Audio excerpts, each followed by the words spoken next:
What's up, everybody? It's Mike Dussault, Evan Lazar, coming to you live from the 2023 Scouting Combine in Indianapolis, and we're just wrapping up here our first day of the Combine. No prospects yet, Evan, but we heard from some NFL GMs, some NFL coaches, some Patriots were mentioned as well, some coaching staff. So a few things to update you guys on before we get into the prospects tomorrow. Let's start, Evan, with Josh McDaniels, who just finished his first year with the Raiders and had some nice things to say about Bill O'Brien. Yeah, it's great to hear some perspectives from guys that worked closely with Bill O'Brien, who were in the building when he was here the last time around. Obviously, Josh passed the torch to Bill O'Brien, but O'Brien was his quarterback's coach for a while before that passing of the torch happened. So they worked together, and he was offered glowing praise of him, as you would expect. And there was a lot of that going around for different Patriots coaches, as we'll get to. Yeah, and another one that happened right off the top, it was Sean Payton speaking for the first time as head coach of the Denver Broncos after a year off.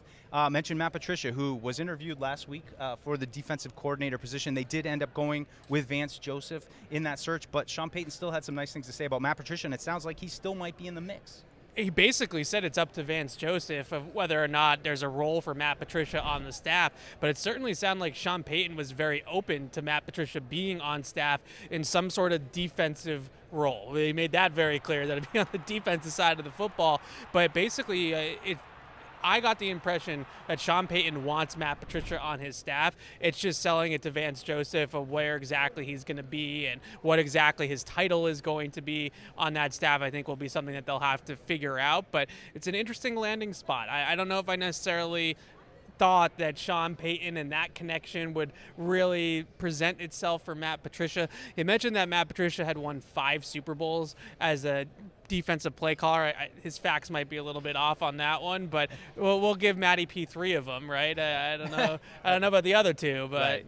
Well, and moving right along here is former Patriots Nick Casserio. Not a lot of Patriots mentioned now, a couple years out. Yeah. Certainly, they're trying to figure out what they're doing down there in Houston. However, I did notice, one thing stood out, mentioning the scouting method and the number that they do. They don't, grade guys by round. It's more, you get a number. How do you fit in here? It's just a little interesting point to me that this is a scouting system that was established with Bill Belichick back when he was with the Browns. Ernie Adams. I mean, go way back. Yeah. This is from scratch with these guys, and now you're seeing all these guys go off into the NFL using these scouting methods, perhaps refining it a little bit. What stood out to you from that? It was really cool, and I wish that we had a little bit longer on that topic, but obviously the Houston media was more interested in the number 2 overall pick and quarterbacks and things like that. But I thought the 2 things that really stood out about that, whenever you hear somebody say, this guy has a first-round grade for me, I think the people in the league laugh at that. Yeah. They're like, what does that even mean? Like a first-round grade. They don't really go by that system. And the other thing was the role-based evaluation, where they might look at certain players and say, we project this player to be, I think running back's kind of the easiest way to go about this. We project this player to be an early down running back. So he's going to be on the field for us on 1st and 2nd down, versus we compare this guy to a 3rd down running back like a James White type that's going to be more in the passing game. Those are the types of things I think the Patriots are very hyper-specific about. Where do you see this guy playing Z, X, slot, types of that, in that inside-outside corner? I think those are the things that the Patriots really put up at the top of the list of, we need to have a role in mind for this player. We're not just drafting to draft a guy. We have to have a specific role in mind for him. And I think those are something that we'll try to do when we do our big boards. We try to fit them in exactly how they fit in the Patriots. One more for you, Evan. I heard from Monty Austin-Fort, longtime Patriots, a front office member, was with Tennessee, now went to Arizona.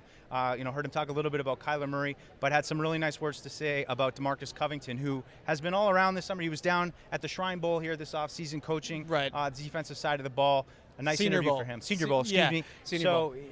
DeMarcus Covington seems like a young, up-and-rising star here in the coaching ranks. Yeah, I think the Patriots have quite a few of those on the defensive side of the football. Obviously, we know Gerard Mayo has a ton of interest around the league.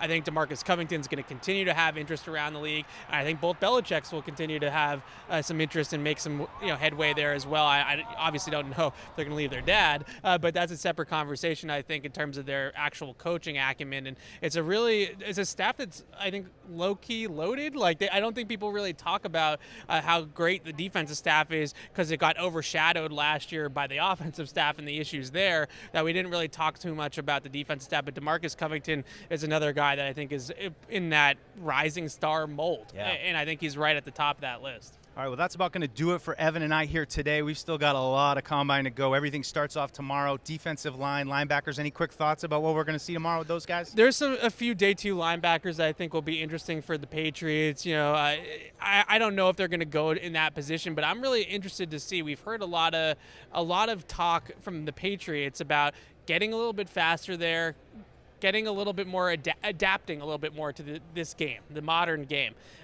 Let's see it. Let's actually see it happen on the field, because last year it was kind of more of the same at that spot. So maybe they do look and add a little bit more speed at that position. All right, well, Evan and I will be back every day. We'll record these wrap-ups for you. We're going to have a podcast as well coming after we get a look at some of these prospects, round things out a little bit more as we do mock drafts, big boards, the whole draft season. It's a ton of fun. We love it. We're here in Indy. It's going to be a great week. So stay tuned here at Patriots.com. We got you covered for all your content needs.